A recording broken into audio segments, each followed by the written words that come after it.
Welcome to another human-read audiobook by the United Marxist Pact Discord server, linked below in the description.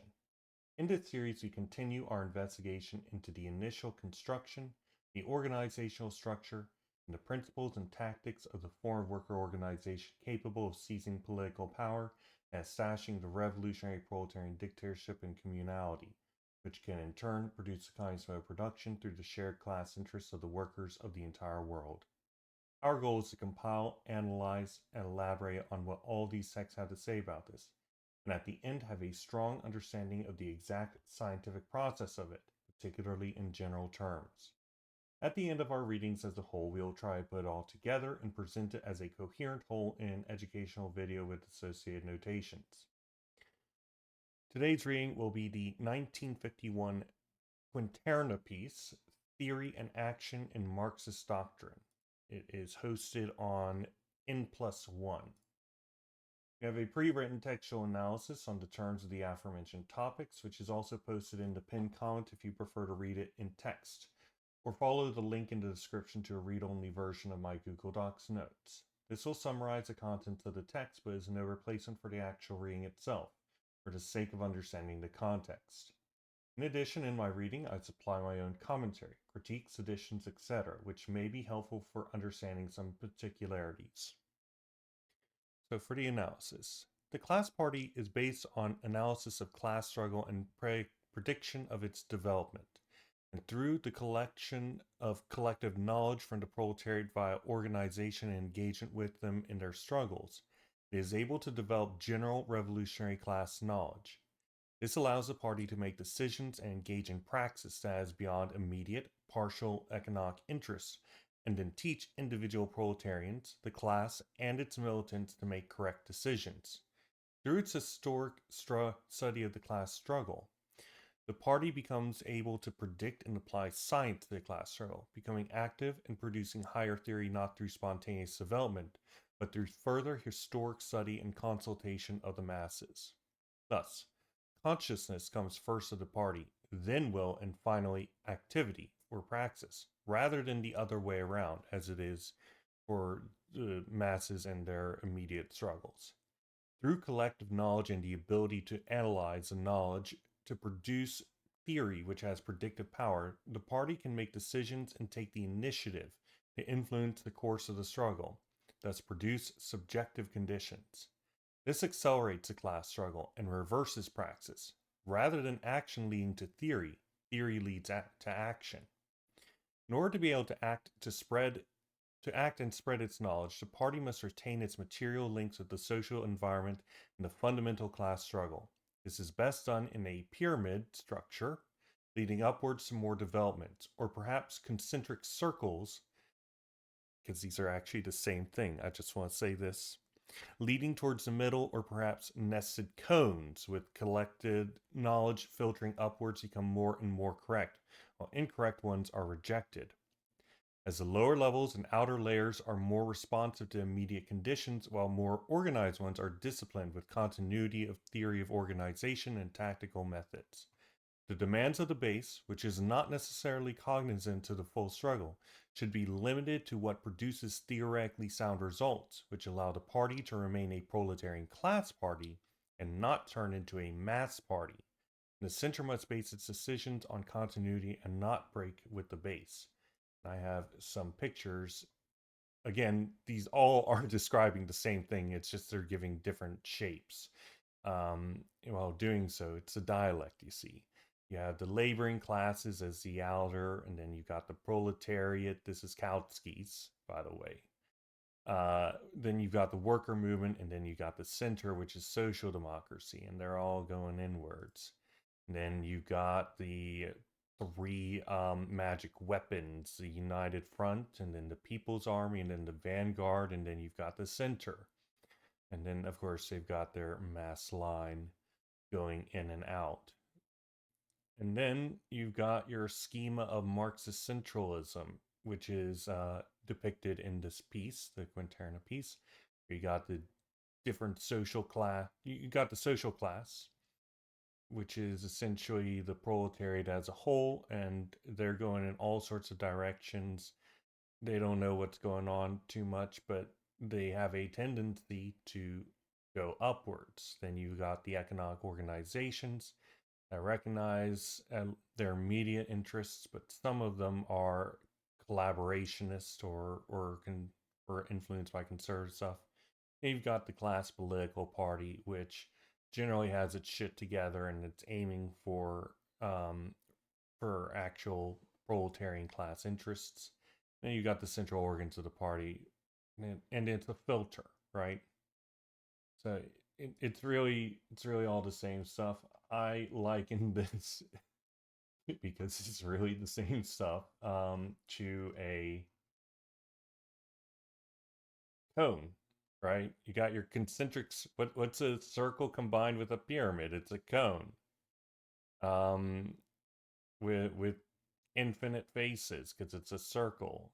And it's in its larger environment and it's going up, and you got the internal ones, and then the various class stuff, gets filtered through until eventually you're at the middle. It's all the same stuff. And really, it's just indicative of the fact that all these organizations trending to centralization are really kind of the same in their own right.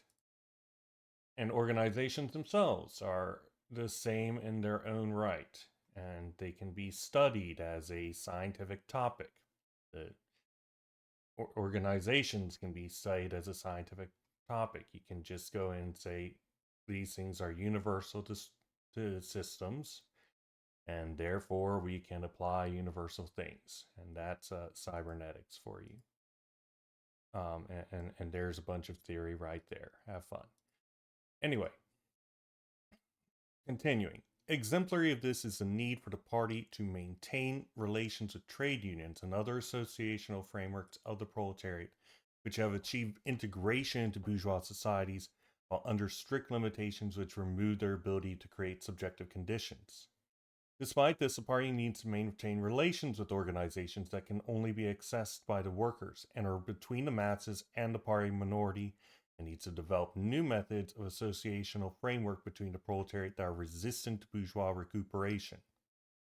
And recuperation, of course, is the process by which the ruling society takes things that are meant to be revolutionary and recuperates them and retranslates them in such a way that it's able to utilize. And the bad parts, the stuff that it can't, are expelled and attacked. Continuing. This is the contradiction. The form and relations of production create conservative influences on individual workers' consciousness, and through that, the working class itself. The class party needs to enter into relations with both of these, struggling against such influences in the workers and class, while also remaining resistant to them itself through its theory. To do this, the party should participate in immediate struggles alongside proletarian economic organizations when they have a large number of pure wage earners, are connected to other such associations, and when enabled to propagandize within the movement against the recuperation of the bourgeoisie. Otherwise, it should find bare ground to fight on which does not endanger itself. And then it has the suggested format. Give me a second, I'll see if I can add this to the there we go. That's what we're after.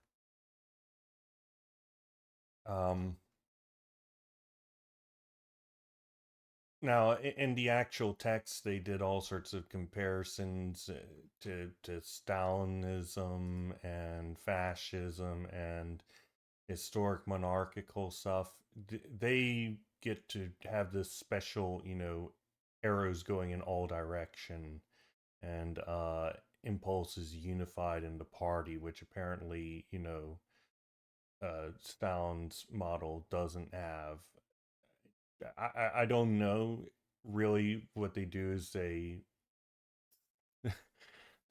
produce a scarecrow or whatever it's called, a straw man, excuse me, of everybody else, and then they let themselves have this little special thing to show how correct they are because it's nice and complicated, whereas everybody else is just completely uncomplicated.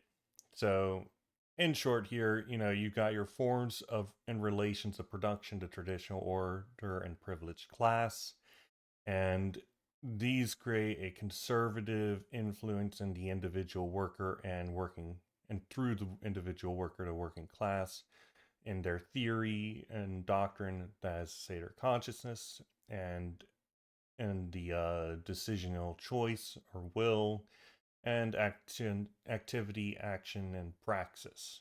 And these things don't actually overlap when it comes to this, but honestly, the table just isn't very good. But yeah, through individual workers, such conservative influences weigh on the working class's theory, will, and praxis. Then you got your physiological impulses in individual workers, which has economic determination quality in individual workers, which in turn produces economic interests. Um, these economic interests lead to particular praxis, which is justified after the fact through belief in decisional choice, which in turn leads the individual worker to develop an economically determined consciousness within capitalist society. These economic interests also influence the working class as a whole in terms of their economic interests. So right here, right?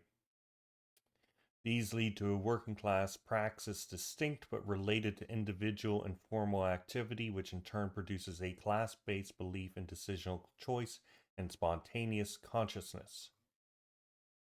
Unlike the individual worker and working class, however, which are influenced by physiological impulses and economic interests, the classist party is able to influence the former two in a revolutionary way by its theory, which produces will and from that praxis. Will, praxis, and theory influence the working class, but praxis does not influence the individual worker. Rather, theory and will influence the worker through the working class as a whole. The party combats conservative influence in all but the praxis of individual workers, which is principally produced through their individual immediate economic interests. And uh, to be clear here, right? So you got the current ruling order, and it's pushing this way, conservative, and then you got the classist party, which is pushing this way, and the conservative order has power in this relation right here in particular over the individual worker, because we're not really able to reach to their individual interests. These are economically determined within the space of current conditions, right? Because we live in a capitalist society and our individual immediate interests are always going to just be on top, except when we have the discipline that the party produces. In the class as a whole, though, the impulses unified in the party go in and they influence the theory, the doctrine, or consciousness of the class party itself. You got the economic interests, you've got which the party is unable to influence. You've got the activity, action, praxis, and you've got the decisional choice and will, and all of these go in and influence the way that the class party develops its theory. So that is the summary of Quinterna's theory and action in Marxist Doctrine, 1951. And we will now begin the audiobook recording of it. Thank you for your attending. Today we'll be reading the 1951 Quinterna, Theory and Action in Marxist Doctrine.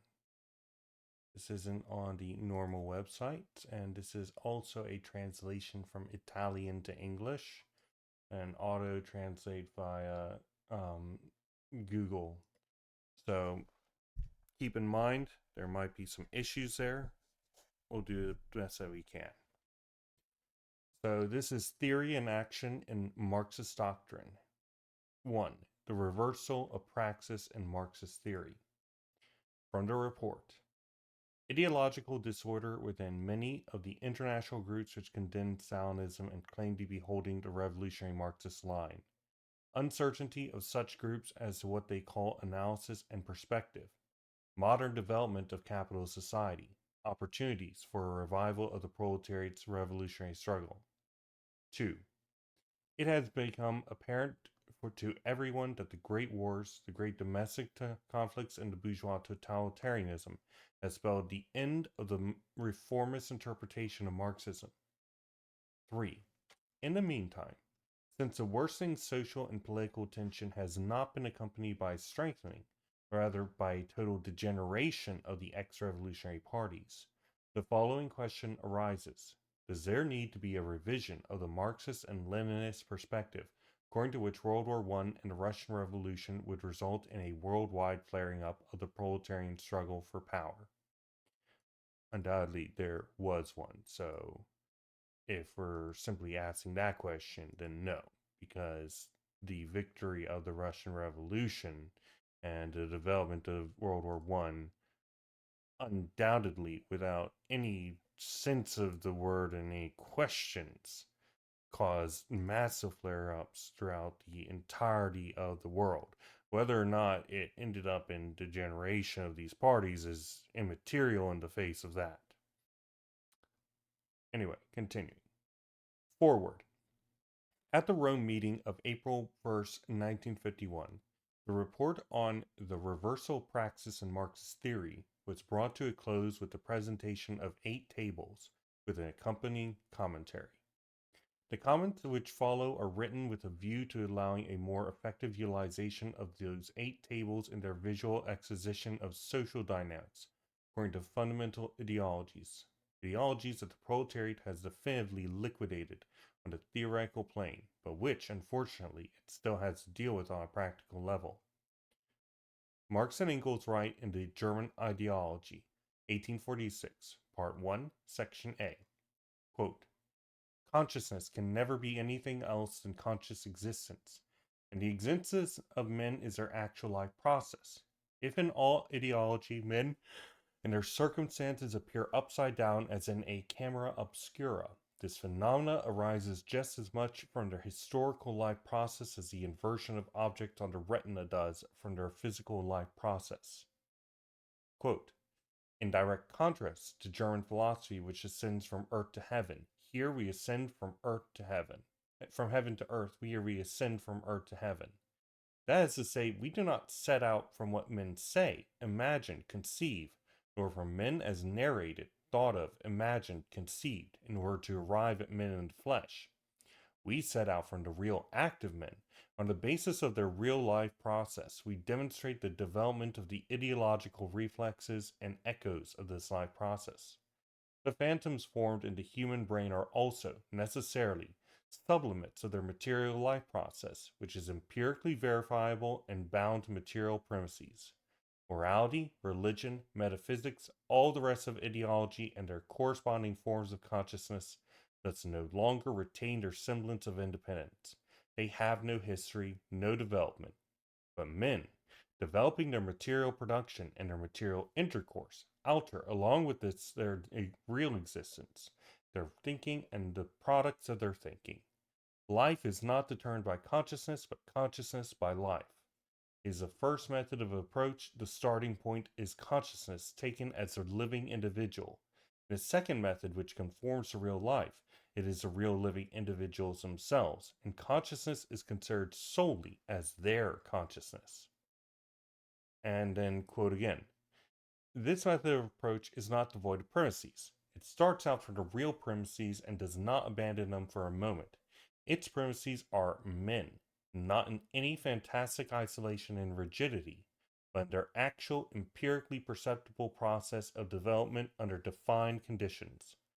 As soon as this active life process is ascribed, history ceases to be a collection of dead facts as it is with the empiricists, themselves so abstract as people who say, oh, well, life is just a bunch of molecules put together, and we can't say anything except for that. Anyway, or an imaginary activity of imaginary subjects, as with the idealists, end quote. Back to the text of this. Hence, historical dialectical materialism, in contrast to all concepts of an enlightenment or idealistic stamp, does not view ideology, i.e., the mystified and inverted representation of real relationships, as a product of an error which needs to be corrected in order to open the eyes of the blind, but rather as the indispensable outcome of a real process corresponding to material relations. The very relations, that is, which ideology portrays in a distorted way. Such a distortion, in turn, necessarily derives from the historical position of the social forces which present themselves by means of ideology, which impose it on the social body, the dominant ideology always being that of the dominant class. The Marxist conception likewise rejects the Enlightenment idea of, quote, conscious trickery, end quote, by ideologist chiefs, the, quote, smart priests. Since the same representation of ideology, inevitably fantastic since it is just a sublimation of a historically transient state of things, is actually imposed as a necessary program and superstructure of necessary social factors and transformations. Thus, for instance, bourgeois ideology is founded on the actually conquered freedom of workers from feudal ties in legal and property terms. The bourgeoisie cannot repudiate this without repudiating itself. As with classes, ideology also undergoes a dialectical transformation: anti-formism, reformism, conformism, as described in our text. As I suspect that there's supposed to be a link here. The proletariat as a remaining class has the historical role of eliminating itself along with all other classes. It does not possess an ideology which can assume a reformist and conformist character, leading to a superhistorical fixation of its rule, but rather it possesses a revolutionary science, which is already a science of the species, not only because the proletariat represent the future, as was the case in the past for other classes, but also because this future must inevitably give rise to a species-based society, free of classes and a related conflict, a qualitative leap from classes prehistory to fully human history. The contrast of Marxism to the succession of past ideologies which still today, in varying degrees, exert their influence is therefore a rigorously historical and dialectical, which does not rule out, in fact, it actually implies that the global science with which Marxism identifies itself can reconstruct the real processes underlying the ideological frameworks on its own, revealing how ideology mystifies contemporary reality, regardless of any individual or collective quote unquote knowledge. Having provided this brief summary, let's move on to explain the 8 schemes and the correct way of applying them. So basically, it's saying that essentially, because the proletariat is adapting an external ideology enforced upon them through conformism by the bourgeois apparatus, that means that through argumentation and whatnot, there's space for engaging with this for the future revolutionary class. I don't know what this is all talking about. Anti-formism, reformism, conformism. I assume what they're basically saying is that there's a period in which the developing class goes in and says, no, we need to be without form. You know, like we need to avoid codifying anything, and then there's a period of reformism wherein they potentially reform their basis as conditions change, and then once they've established themselves, they need to go in and make sure everybody conforms to this ruling position. I'm not entirely certain. Clearly, there's some sort of text that we're missing here, but still, I'm actually going to add this to our writings on the communist mode of production,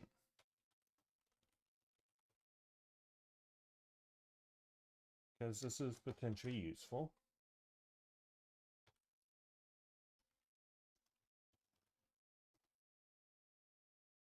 Actually, sorry, this shouldn't be in the concept of production. This should be in the dictatorship of the proletariat.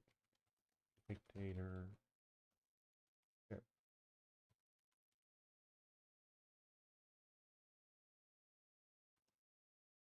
Okay.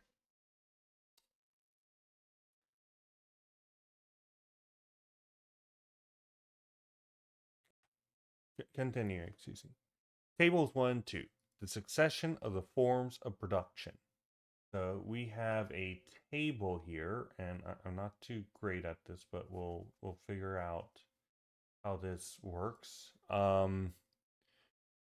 Table 1, schema of the false quote unquote descending curve theory of the historical development of capitalism.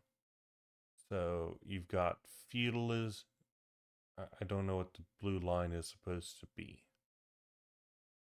And I don't know what the what's the Y.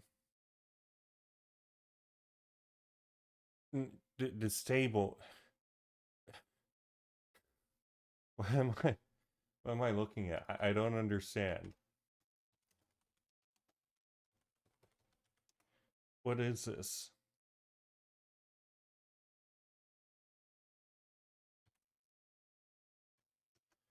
All right. Commentary on Table 1. Faced with the present confusion, maybe the text will explain what the hell this means, because it doesn't mean anything. It's not a properly formatted table. Faced with the present confused state of revolutionary ideology, organization action is a false remedy to counter an inevitable progressive decline of capitalism, a process supposedly already underway, and at the end of which a proletarian revolution supposedly lies waiting. In fact, a curve of capitalism has no descending branch. What?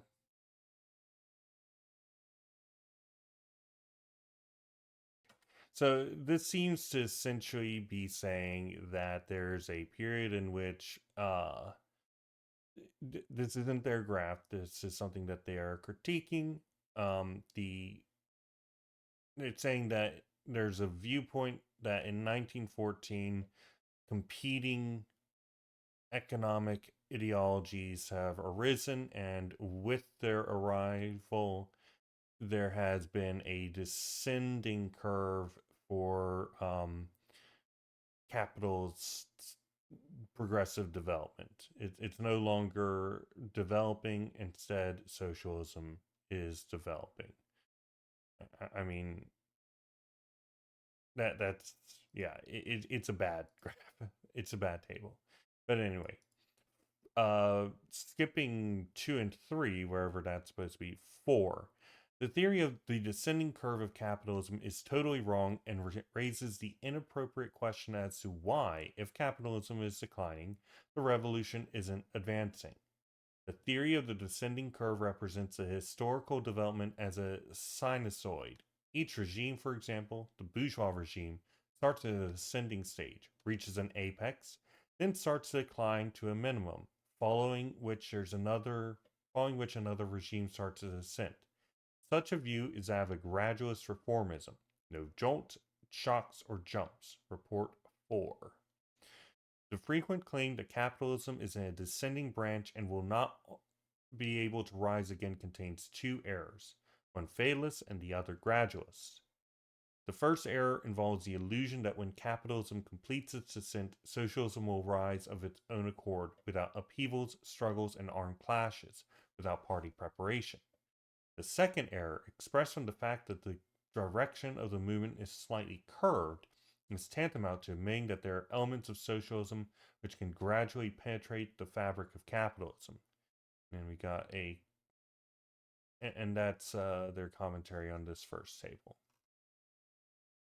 Then we've got table 2, the schematic interpretation of the alternation of class regimes and revolutionary Marxism.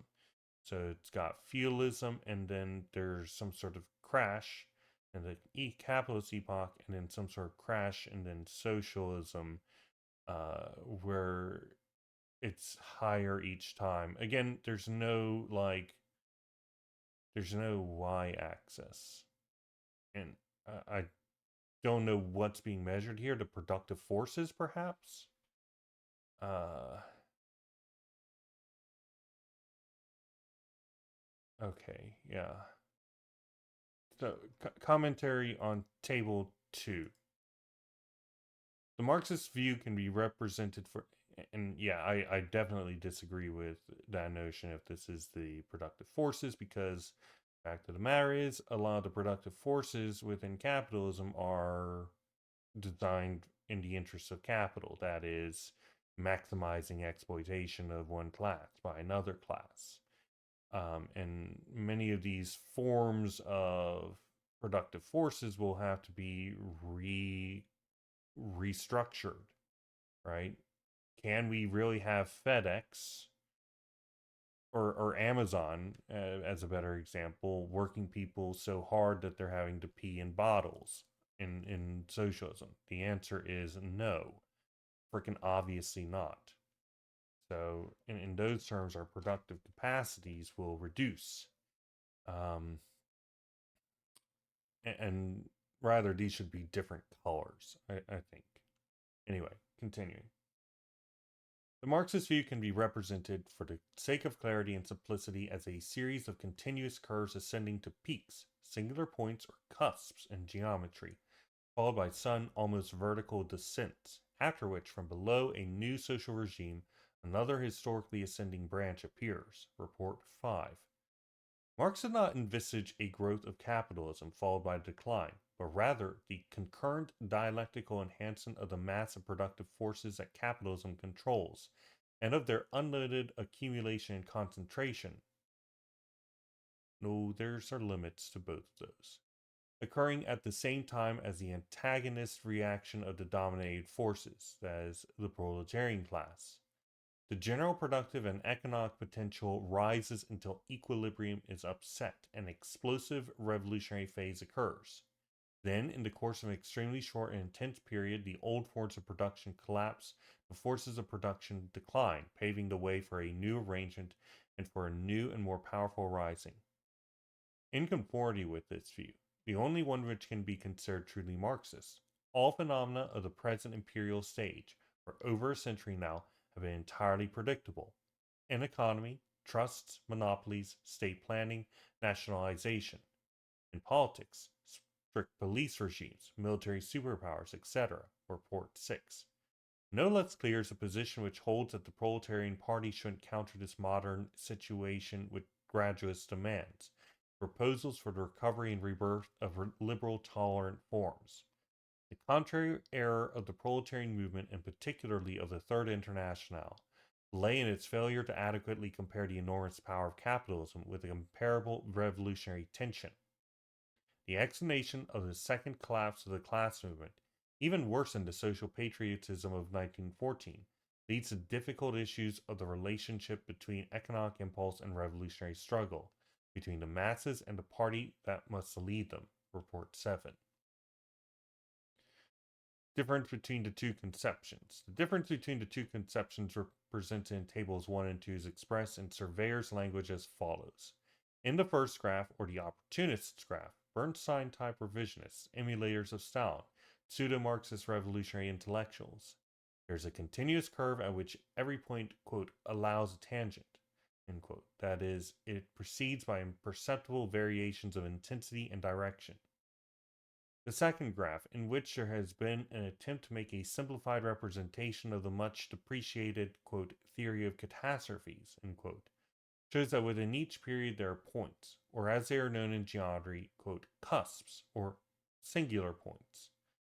At such points, the geometrical continuity, hence the historical gradualness, vanishes, and the curve not only has, quote, no tangent, but at the same time, quote, allows all tangents. I don't know what that means. As in the famous week which Lenin refused to let slip through his fingers. I see. It's basically like, hey, anything freaking goes at this period. Anyway, we should point out that the generally upward direction of the second graph refers to the historical fact that over the course of the great revolutionary historical crises, there has been a continuous increase in material mass of productive forces. The intention is not to support idealist visions of infinite human progress. Okay, yeah. Tables 3 to 7. Schemes of social dynamics according to ruling class ideologies. Below are the schemes representing social dynamics according to the main ideologies. On various different levels, the proletariat's revolutionary movement has always, and still has today, to settle accounts with these ideologies, see forward, and counter them with the Marxist scheme of the reversal praxis.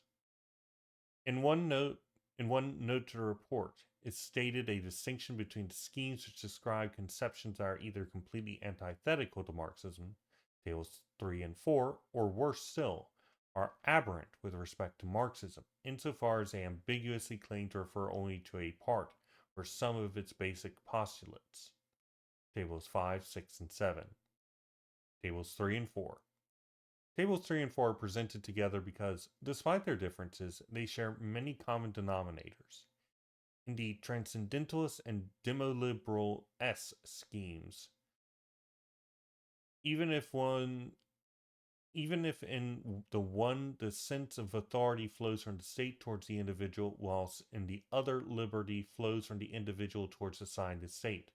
For both it is the idea emanating from divinity in one scheme and dispersed among all the individual components of human collectivity in the other, that conditions and determines human actions. In both schemes, we move logically from consciousness, understood in the first as faith and the second as rationality, to will, understood in both schemes as ethicality, to activity, economy, and the physical life.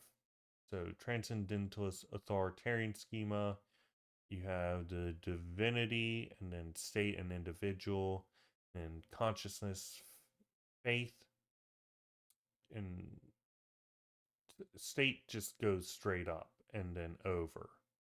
And then divinity goes here, but it doesn't overlap with state or the individual, which is interesting. Okay. Yeah, this is just weird shit. Jordan Peterson type stuff. Commentary on Table 3. Typical revealed religions, authoritarian, feudalism and theocratic absolutism, also adopted by modern capitalist society.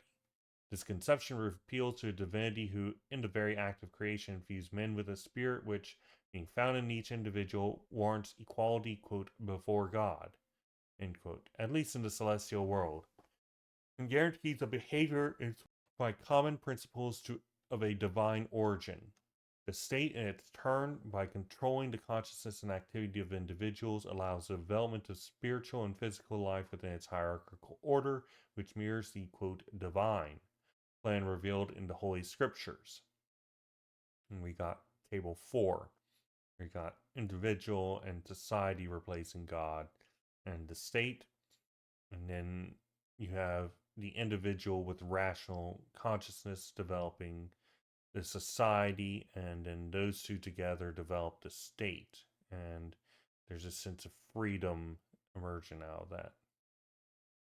All right. So in this, we've got a completely incoherent thing, but all that really needs to be understood for Table 4 is that this is an ascension from heaven to earth, wherein the individual achieves rational consciousness, which in turn achieves will, and then that in turn informs activity, and then your economic activity comes out of that, which in turn determines your physical life. And as society progresses, as the individual, the society, and the state, come into full fruition or whatever, and everybody's consciousness and whatnot develops, you have a realm of freedom. This is a liberal conception, wherein if we just keep on chugging along, slowly perfecting this thing, oh, this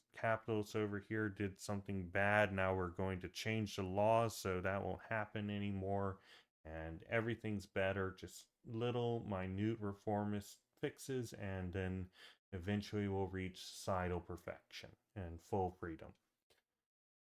Anyway, this is the demo-liberal scheme is quite common. It's common to quite distinct ideological expressions, notably the various strands of Enlightenment thinking, empiricism, sensism, mechanistic materialism. Kantian criticism, Hegel's objective and dialectical idealism, positivism, neo-idealism, libertarianism, Stirner, Bakunin, and reformist immediatism. Here we have the purest absolutization of the, quote, democratic principle. If you say so. Based on the ego, which both conceived of as a single individual or as the, quote, spirit of the people, collective will, etc., possesses in itself in its innermost being the norms of its behavior.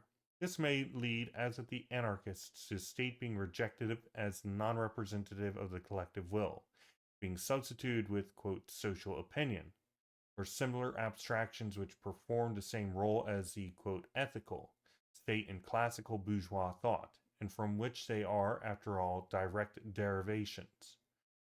Moral life, economic life, the will to act in the external environment are considered as the expression of the forces of consciousness and rationality proper to the, quote, human spirit, end quote, present in every individual. Quote, equality before the law. The state and the social organization in general is conceived, therefore, as a projection and at the same time a guarantee of individual freedom. Quote, is the ethical reality of the idea, capitalized idea. Tables 5, 6, and 7, oh boy. These two exhibit similar features, underlying the construction of the voluntarist, immediatist, Stalinist, and fascist schemes are physical and economic impulses, and owing to this shared feature, they are opposed to the two previously idealist schemes.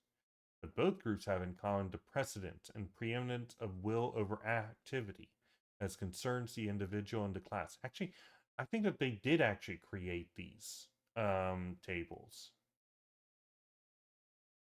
Based on what I'm hearing here, I think that they did create these tables to try and demonstrate what other people think and their philosophical methodologies.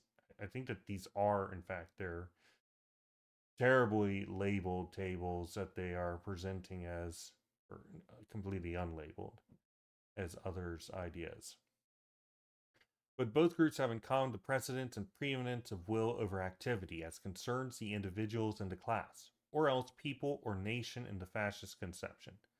Another common feature of the three voluntary schemes, incidentally, the Proudhon, Sorel, Bernstein, Gramsci scheme is individualist as well, and in that is even worse than the other two, is a parallel succession of economic impulses, will, activity, and consciousness one finds between party and state, immediate organization on the one hand, between individual and class, people or nation under fascism, on the other, making it impossible for the party to achieve a scientific theory of social phenomena. More stuff trying to make the claim that Stalin was just a fascist in reverse or whatever. Okay. The voluntarist immediatist. I'm just going to open this in. Voluntarist immediatist schema. Proudhon, Bernstein, Sorel, Gramsci. Brave to put Gramsci in the same space as Bernstein and Proudhon. So you have your individual physical impulses, and then organization, factory council, cooperative trade union, electoral party. Can't read that. And then you have the class. So you've been economic impulse, physical impulses goes to economic impulses, goes to consciousness, goes to will, activity. Okay.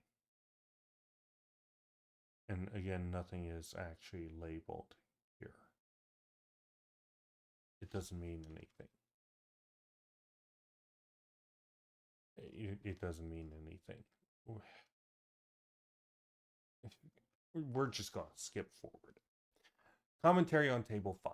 Voluntarist immediatist scheme typical of the pay bourgeois corporatist view, and therefore of these forms which are opportunist, Proudhonism, narco-syndicalism, workerism, ordinovism, council socialism, and reformist, laborism, etc. Clearly, it fits within the liberal conception of which it represents a variation. Here, the individual, ever at the heart of the process, acquires consciousness, the physical and economic impulses which are substratum of his existence. Such consciousness, once acquired, determines will, and this turn conditions action. Economic and political organization in this scheme is a result of the convergence of individual consciousness. The class is in turn the result of the combination and connecting up of a network of immediate organizations. It is therefore a notion devoid of any sense of historical direction, or even of the class in itself and for itself in the Marxist sense of the expression. Here's my response to this. Why is it that the proletariat exists as a class? Because of their shared class interests. How do those shared class interests arise? It's because every one of the member of the proletarian class are sharing experiences, physical, real life, individual experiences.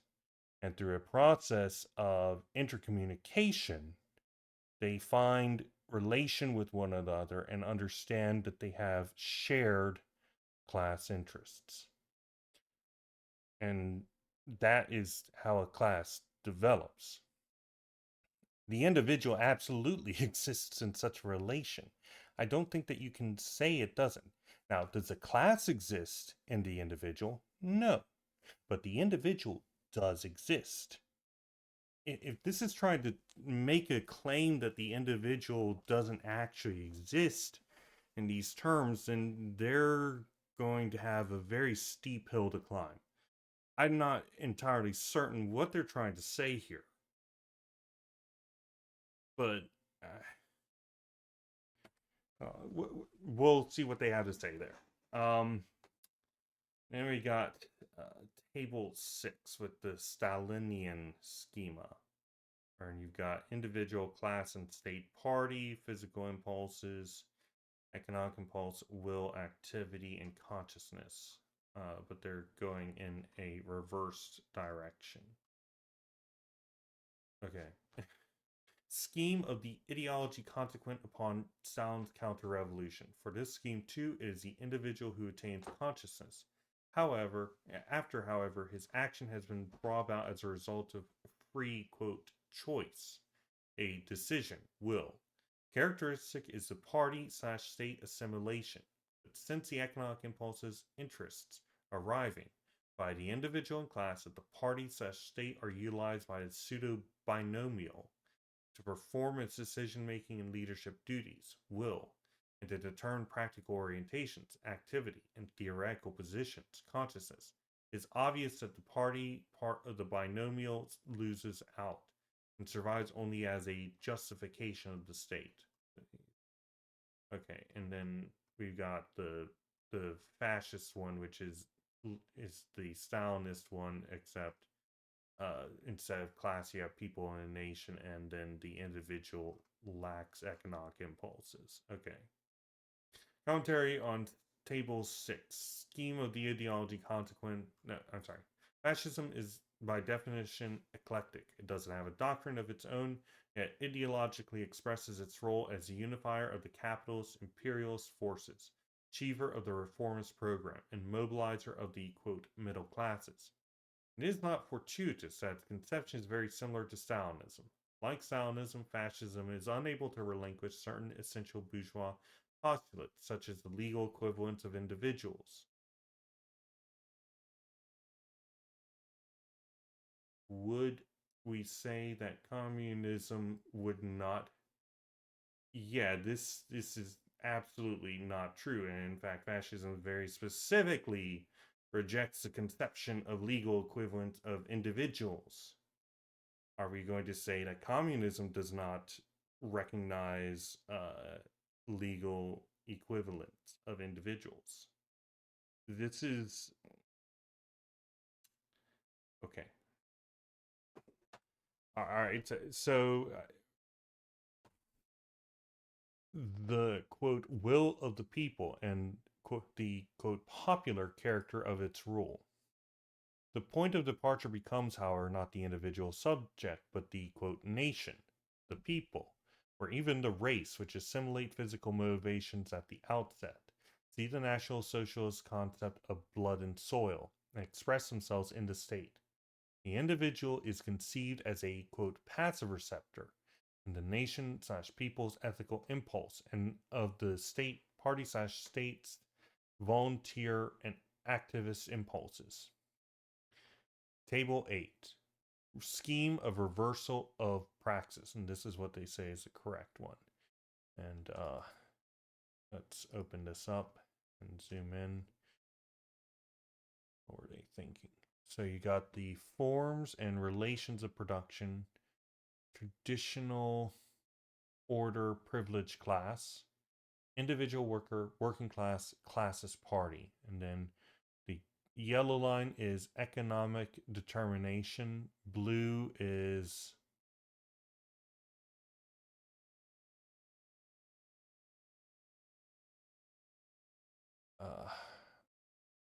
I don't know. Does it say in here maybe?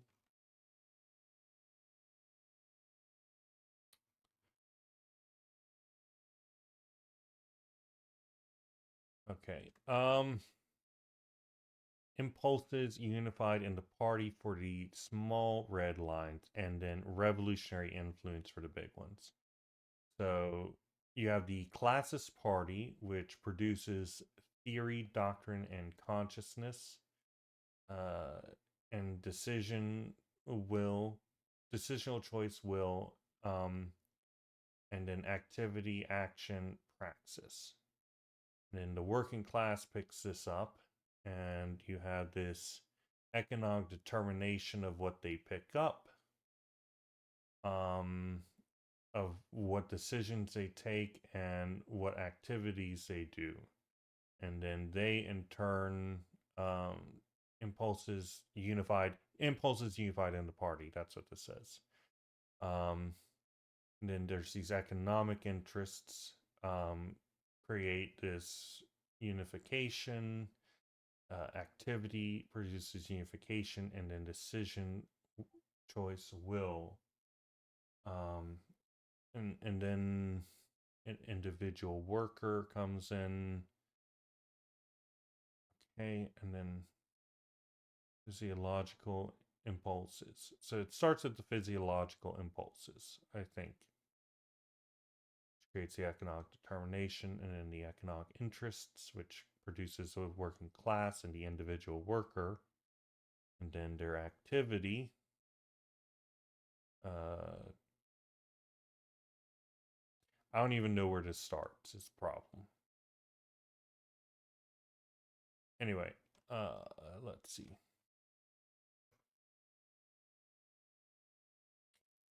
Maybe this will answer. The correct Marxist practice asserts that the consciousness of both the individual and the mass follows action, that action follows the thrust of economic interest. Only within the class party does consciousness, and in given circumstances, the decision to act, precedes the class conflict. Summary 3. Some groups devalue the function of the party and deny its indispensable role in the revolution. They thus relapse into workers' positions, or worse still, have hesitations about the use of state power in the revolution. Such views need to be discarded.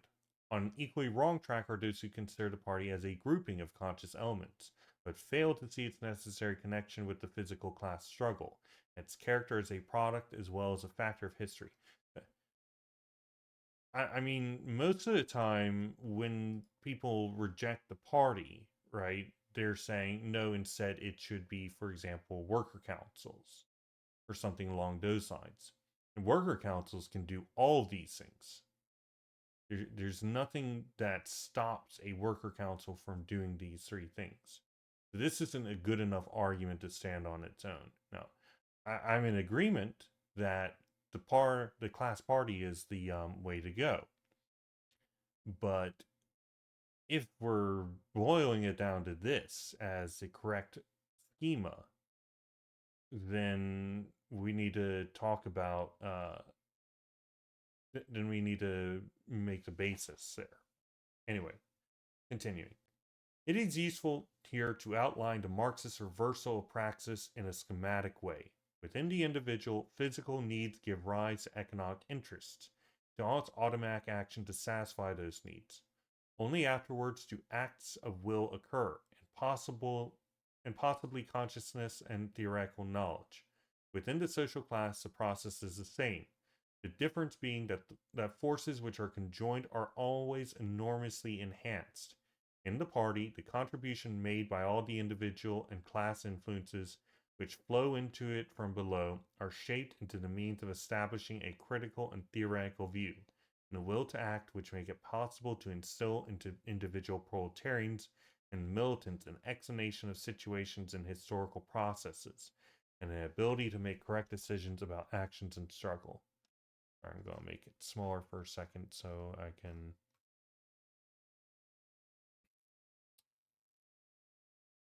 We're going to take this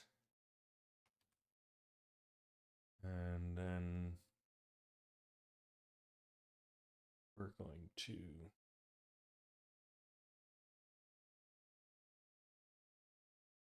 take this. We're going to come back to these and summarize them later.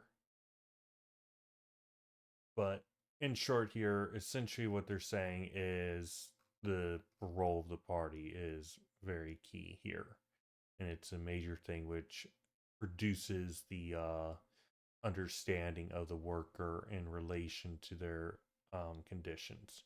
I find it interesting that only on their thing do they allow for this back and forth thing to be going on. All these others they present as one way things, right? All these others are presented as one way things, even though we know that they're not. None of these people are going to say, oh, these are only one way. But on theirs, they get to go in and say, oh, hey, yeah, there's impulses unified in the party coming back from the people. um, it, it's just, their political interests and their and stuff are very clear when you take into account these things.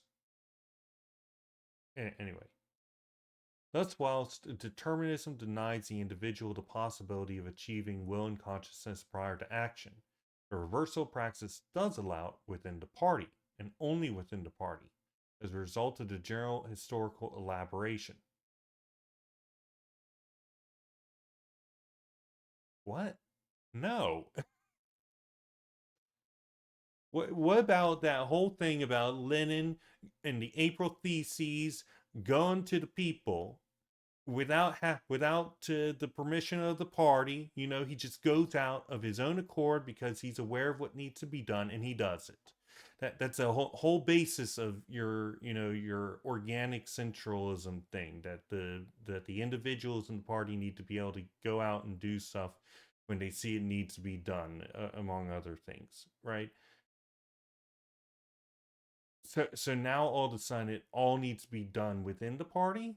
What's the thought process here?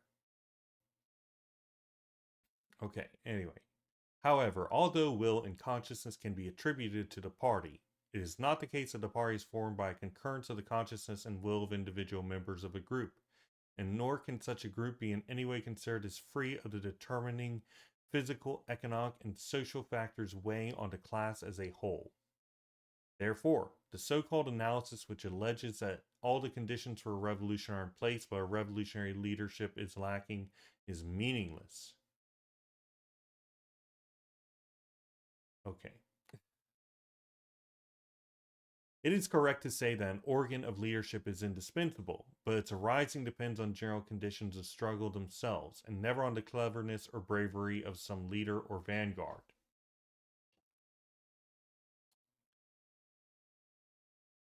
You know, I wonder if any left communists has ever found themselves in the military, where there is in fact like clever schemes and tactical maneuvers wherein a general has long-standing compartmentalized plans that are carried out through long-term practice and whatnot. I'm reminded of some of the shit that was pulled in World War I, where you had multi-year disinformation campaigns and stuff, and it fucking works because these people, they do that. And yeah, we can call that blankism. Go ahead. But to simply proclaim that leadership, you know, only arises on the general condition of struggle themselves, but not, you know, on cleverness or bravery is incorrect, right? It's, yeah, this is just, it's like, oh, we don't want to discount it, but it just arises through conditions of struggle themselves. As if, leadership itself isn't a quality that's practiced. Maybe they're saying that. Maybe they're saying through the general struggle, you know, leaders will emerge from that because people will say, oh, this guy's really good.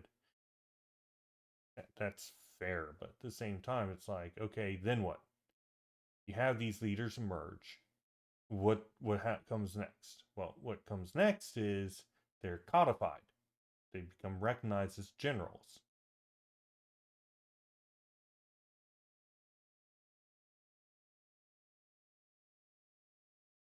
Yeah. Do these leaders agree about communism? That's definitely a good question. Um. Anyway.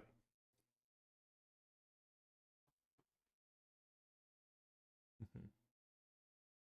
Well, let's continue. Such a clarification of the relations between economic, social, and political events must represent the basis for understanding the problem of the relationships between Revolutionary Party and economic and trade union action. Report 12. Only in the Marxist scheme is the sequence of activity, will, and consciousness in both the individual and the class found to be completely reversed in the party. The party's knowledge of social facts incorporates past, present, and future, attains the level of scientific theory, thus is capable of exerting will and taking action. Again, all this is all this is possible in like a workers' council. I don't understand why they're saying that this is some special characteristic of a party. They need to explain more. So, yeah, I don't know how this doesn't apply elsewhere. I'll add this, but you know, there's nothing saying that activity, will, and consciousness in both the individual and class can't be reversed in, like, for example, an industrial union, IWW style, right? That's not a party, but that could absolutely, theoretically, combine the whole of the working class. Anyway, the purpose of the scheme is merely to simplify the concepts of economic determinism. Within each individual, consequently with the individual proletarian too, is not theoretical consciousness which determines the will to act on the external environment, but exactly the opposite, as shown in the table by the upward arrows. The impulse, physical need pointing by economic interests results in unconscious action. Only much later is the action criticized and theorized due to the intervention of other factors.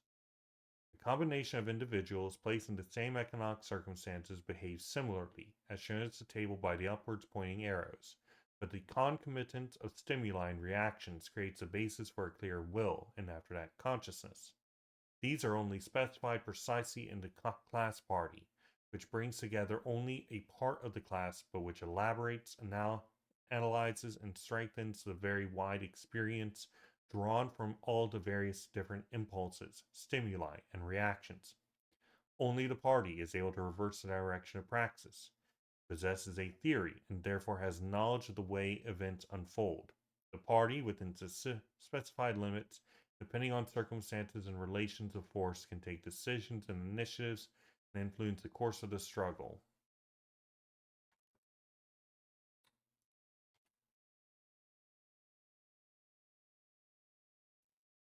The arrows going from left to right represent the influences of the traditional order, forms of production. The arrows going from right to left show the revolutionary influences which oppose them.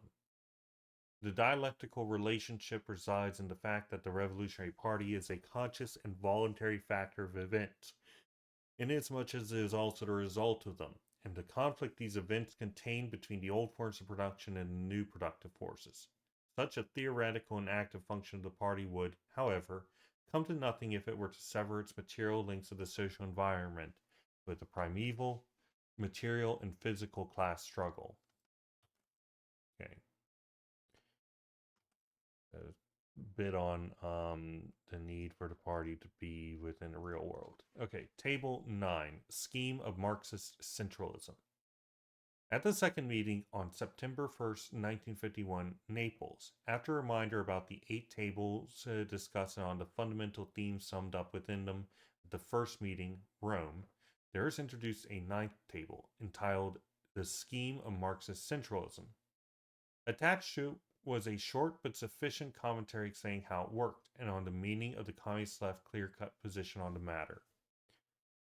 So we're going to open this in a new tab and scroll in. So at the bottom you have the social classes, which are going in all sorts of directions. And you have the economic organization, which is mostly going upwards, but some are going downwards because they're yellow, I guess. Then you've got your class political party, which is mostly going straight up, and then you've got the central organs of the party, which are straight line, red, hot. I'm not going to finish what I was going to say. It's going straight up for continued centralism. So it's kind of like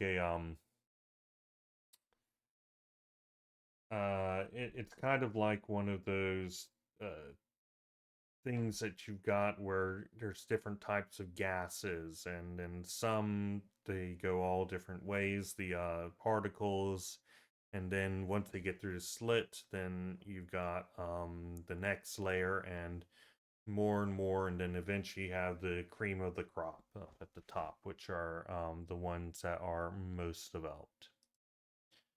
Anyway.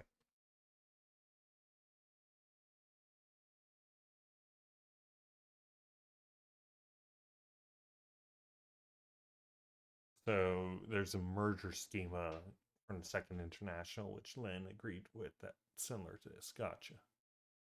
If you happen to know where that is, if you could send it to me, I'd appreciate it. Lars T. Lee Lenin rediscovered. Okay. 887 pages. Was to be done in context. That actually might be more useful than anything else in this entire reading list.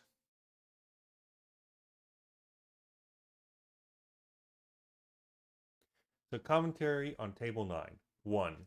The individuals who make up the class are driven to take action in different directions. Some of them, if consulted and free to decide, would act in the interest of the opposing dominant class. 2. The action of trade union members tends to be opposed to the interests of the master's class, but in an immediate way, lacking the capacity to converge into a unique action and aim. 3. The militants in the political party, who are the result of the work within the class and its organizations, are prepared to take action among the unique revolutionary resultant. 4. The leading organs of the party, emanating from its base, act in a revolutionary direction that is in keeping with the continuity with its theory of organization and tactical methods. The stance of the left consists in the simultaneous struggle against two deviations. A. The base, as long as democratically consulted, workerism, laborism, social democratism. No, you can't just put democracy under the label of workerism, laborism, and social democratism. That's not how that works. Is entitled to and sufficient to decide on what action the center takes. because, the base isn't as, developed as the center is. Okay. B, the Supreme Center, political committee, or party leader is sufficient to decide on what actions the party masses take. Stalinism, Cominformism, and has a right to discover, quote, new forms and, quote, new courses. And that's funny given that Trotsky wrote the new course. Both deviations lead to the same result. The base is no longer the proletarian class, but rather the people or the nation. According to Marx and Lenin, the ensuing direction is in the interest of the bourgeois ruling class. All right. We're just going to take this entire section because it is a pretty good section, even if I critique their critique of democracy and their assumptions about how democracy functions. It's not necessarily majoritarian or anything like that. Anyway, conclusion. The positions we have highlighted using the 9 tables correspond in the form of written texts to the 1922 Rome Theses and the 1926 Lyons Theses. They are invariable positions of revolutionary Marxism and not clothes to be changed with each passing season. They do not express personal opinions nor introduce changes to a theory that belonged to the working class that was fully formed along with it. What we are in the presence of are not personal documents, they are party texts. Part 2, Revolutionary Party and Economic Action. From Summary. 2. The second opportunist international historical crisis marked by the collapse of the Third International is to be ascribed to intermediatism, which holds that transitory general political goals need to be interposed between bourgeois and proletarian dictatorships. But that notion that we can't avoid intermediatism by repudiating the specific economic demands of proletarian groups is also a mistake. 4. According to all the traditions of Marxism and of the Italian and international left working and struggling within the proletarian economic organizations is one of the indispensable conditions for successful revolutionary struggle, along with the pressure of the productive forces on production relations, with the correct theoretical, organizational, and tactical continuity of the political party. 5. If it is true that during the various phases of the bourgeois historical course, revolutionary, reformist, and anti-revolutionary, the dynamics of trade union activity have undergone profound changes: prohibition, tolerance, subjection. This doesn't alter the fact that it is organically indispensable for a layer of organizations to exist between the proletarian masses and the minority that joins the party. Such organisms, politically neutral but accessible to workers alone, must be resurrected as the revolution approaches. We'll add this. But we're going to put it here so that it is converted. Continuing. Before we pass on to examine what has changed in the union field in the period after world wars and totalitarianism, it is worth recalling the Italian communist left's previous stance on the trade union question. 1. Even before the Italian Party was constituted, 2 key tactical issues were discussed at the Second Congress of the International in 1920: parliamentary action and trade union action. The delegates of the anti-electionist concurrent would now marshal against the so-called left wing, which supported splitting the unions and giving up the attempt to conquer trade unions led by the opportunists. All things considered, these currents were situated the center of revolutionary action in the trade unions and not in the party, and wanted them pure of bourgeois influence. Dutch tribunists, German KPD, American syndicalists, shop stewards, etc. From then on, the left waged a bitter struggle against these movements analogous to the, quote, Ordine Nuovo, end quote, group of Turin, which saw the revolutionary task as consisting in emptying the trade unions to the advantage of the movement for factory councils, with the latter interpreted as the framework of the economic and state organs of the proletarian revolution initiated under full-blown capitalism. These movements thus seriously confuse the instruments with the timing of the revolutionary process. 3. The trade union and parliamentary questions are on an entirely different plane altogether. Parliament is clearly the organ of the bourgeois state, which claims to represent all classes in society, and all revolutionary Marxists agree that it is impossible for it to form the basis for any other power than that of the bourgeoisie. The question is whether the use of parliamentary mandates can serve the aims of pro-insurrection and pro-dictatorship propaganda and agitation. Those opposed to this view would assert the view that even given this restricted aim, our representatives would produce the opposite effect by participating in a bourgeois political organism. Okay. 4. Given that the trade unions are professional and economic associations, they will always bring together individuals of the same class, no matter who leads them. It's quite possible that those proletarians organized within them will elect representatives who are not just moderate, but totally bourgeois, and that the unions will come under the direct sway of capitalist influences. Nevertheless, the fact remains that the trade unions are composed exclusively of workers, and thus it will never be possible to say of them what we say about Parliament, namely, that it's only susceptible to a bourgeois direction. 5. In Italy, before the foundation of the Communist Party, socialists refused to work in the Catholic or Republican unions. Later on, the time of the Great Confederation, General of Livorno, led mainly by reformists, and the Union Syndical, led by anarchists, communists would declare unanimously and unhesitatingly that they wouldn't be setting up new unions, but instead would work inside and conquer the aforementioned ones, and indeed work towards their unification. In the international field, the Italian party would unanimously support not only work in the National Social Democratic unions, but also in the existence of Red International Union, Profintern, which saw the Amsterdam Center as unconquerable because of its links by way of the International Labor Office with the Bourgeois League of Nations.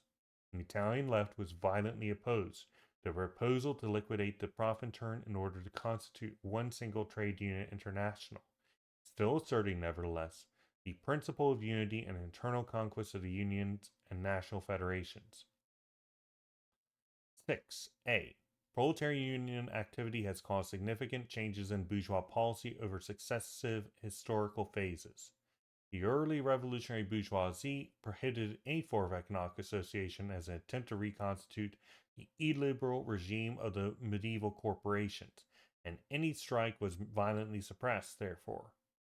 All early trade union movements took on revolutionary aspects. The manifesto would soon announce that all economic and social movements lead to political movements, that their key importance lies in the ensuring extension of proletarian associations and coalitions, whilst their merely economic conquests are precarious and do not impair class exploitation. B. In the following period, the bourgeoisie would come to understand the necessity of tackling the social question and, with the precise aim of warding off the revolutionary solution, it would tolerate and legalize unions and recognize their activity and demands. During this entire phase, there were no wars and there was a relative increase in welfare up to 1914.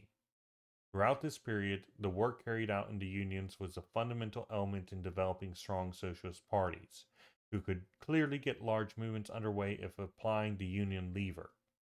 The collapse of the Second International showed that the bourgeoisie had gained a decisive influence over a large part of the working class by means of its relations and compromises with the parliamentary and union chiefs, who almost everywhere dominated the party structures. C.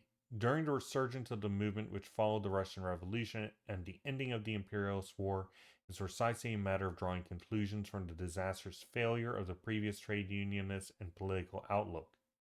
There's an attempt to draw the world proletariat onto revolutionary terrain by removing the political and parliamentary traders through party splits and by ensuring that the new communist parties were able to reject bourgeois agents from the largest proletarian organizations. This was highly successful in several countries, and capitalism that would discover that in order to prevent the revolutionary offensive it had to strike back violently, and outlaw not just the parties but also the unions within which the parties were working. Nonetheless, through all the complex vicissitude of these bourgeois totalitarianisms, Outright abolition of the union movement was never adopted. On the contrary, the constitution of a new union network was advocated and put into effect, fully controlled by the Counter-Revolutionary Party, and, in one way or another, declared to be a single and unitary body, wholly faithful to the administration and state mechanism. This would be, for example, the AFL-CIO. Even where, after the Second World War, for purely contingent reasons, capitalist totalitarianism appeared to have been substituted by democratic liberalism, the union dynamic previously set in motion continued to move uninterruptedly towards state control and insertion into the official administrative bodies. Fascism, dialectical accomplisher of the older force demands, put into effect the legal recognition of the union. In this way, the union could be the office holder of collective contracts with the employers, laying the way open for the entire union organization to end up effectively imprisoned through being completely tied to the bourgeois class power. Taft-Hartley Act is a good example here. Such an outcome is crucial for the defense and conservation of the capitalist regime precisely because influencing and making use of the associational framework of trade union organizations is an indispensable stage for every revolutionary movement led by the Communist Party. Okay, we're going to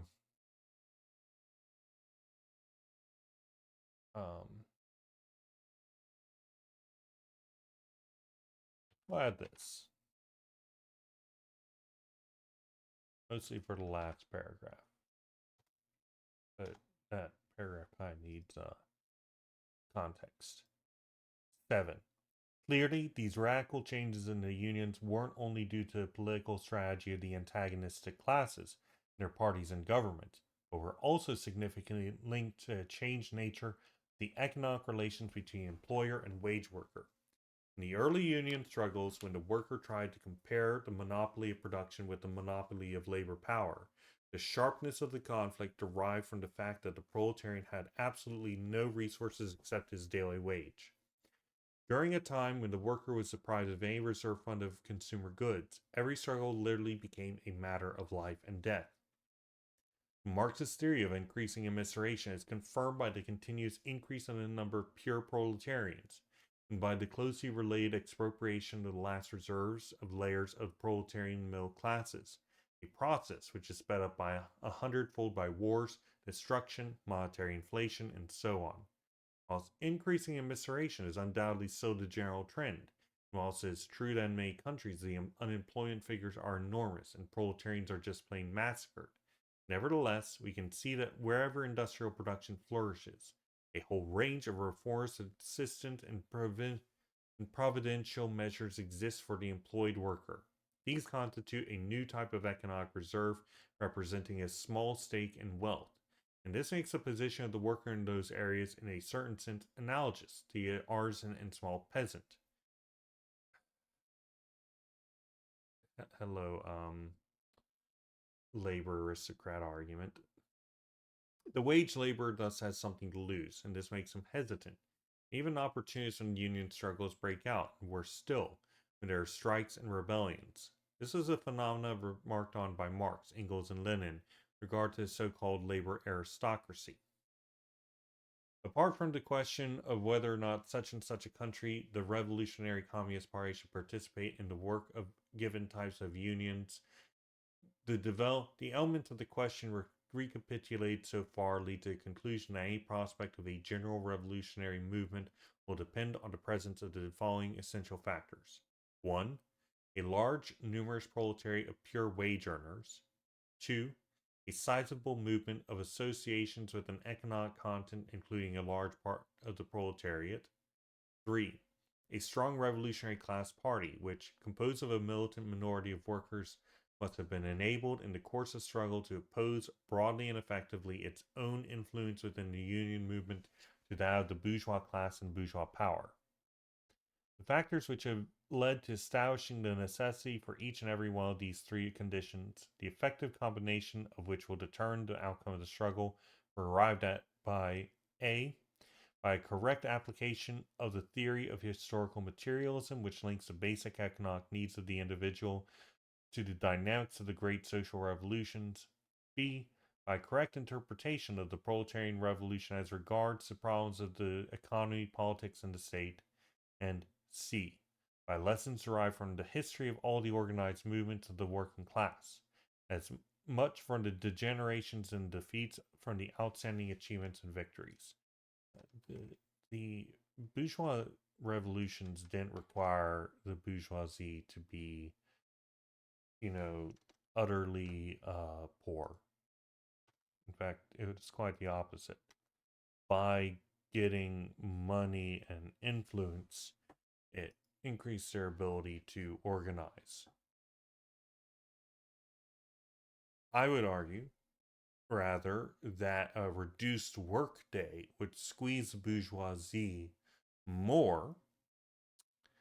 It would allow the workers more time to educate themselves and get involved in politics and actions, and that would create a resulting development of consciousness. The failures aren't on the part of the workers. Failures are on the part of parties like this that deny their own lack of action, their effective accelerationist position, where it's like, oh yes, you need all these people as pure wage earners, right? That separate themselves from the unions and from worker organizations, even if they say they don't. By critiquing them in this way, they really are. There's no question about that. Um, like I don't know what exactly is that they're expecting here. Things just get worse through immiseration, which they've also said isn't really the case.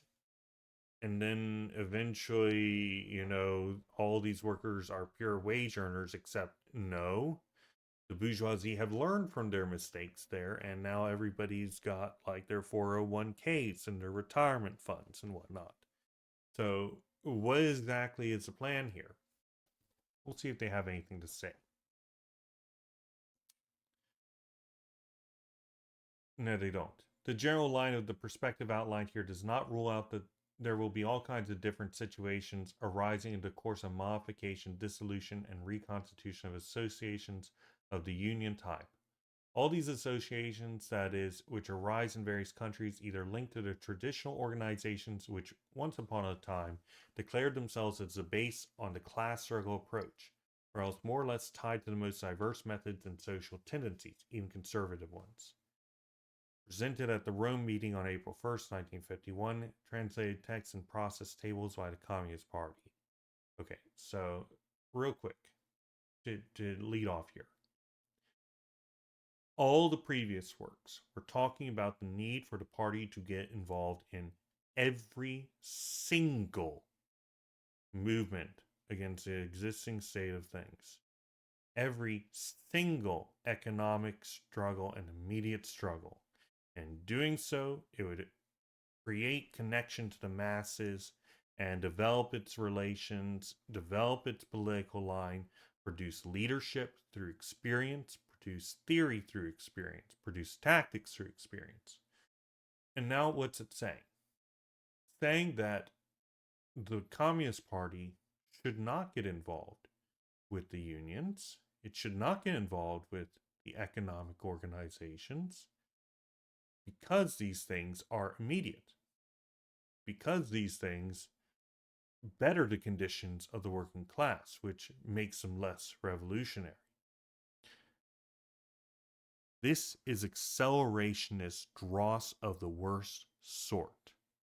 And it's not even the good kind, the correct kind of accelerationism, the philosophical kind where it's like, hey, there's some particular breakpoints within capitalism wherein it can never actually go beyond. So let's push them beyond that and then see what happens is there's a collective panic attack within the system, right? That's real accelerationism. This is the workers need to have things so fucking terrible and have no prospects before they will develop consciousness. So we shouldn't help them in their immediate actions as they are developing consciousness. and they are fighting for economic rights because they lack these things, right? I don't know exactly what the plan here is, besides calling for the party to separate from the masses. I I don't know what the idea here is.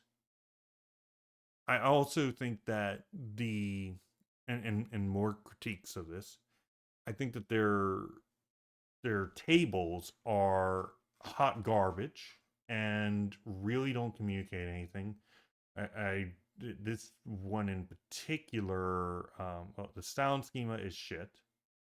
The the combination of Bernstein and Gramsci alongside Proudhon, I'm not familiar with Sorel, under this is ridiculous in the face of it. I don't know where they're getting this, and they certainly don't explain it.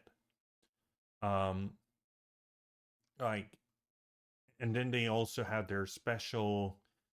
Oh, hey, we get these extra arrows. Nobody else gets them. Only we get them.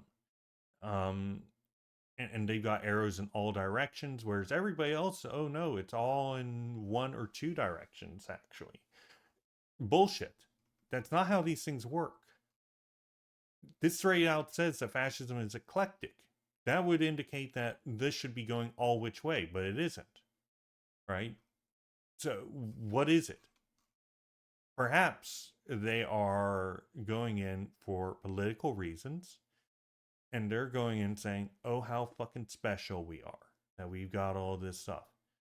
I don't really believe that Stalin schema or whatever is this way. I don't believe that you can put Gramsci under a voluntarist or mediatist schema in particular, or Proudhon for that matter, nor do I think that it's where the fuck this is. I don't. I think that they need to figure out what the hell they're doing with their tables. Um, some of these, I guess, are a little bit useful, but most of this is, excuses for leaping out of this. I'm so tired of left communist theory. Anyway, that is the reading of Quinterna's 1951 Theory and Action in the Marxist Doctrine. We'll come back and summarize this later and add the textual analysis at the beginning for when this is published. Thanks for joining the session and have a wonderful day.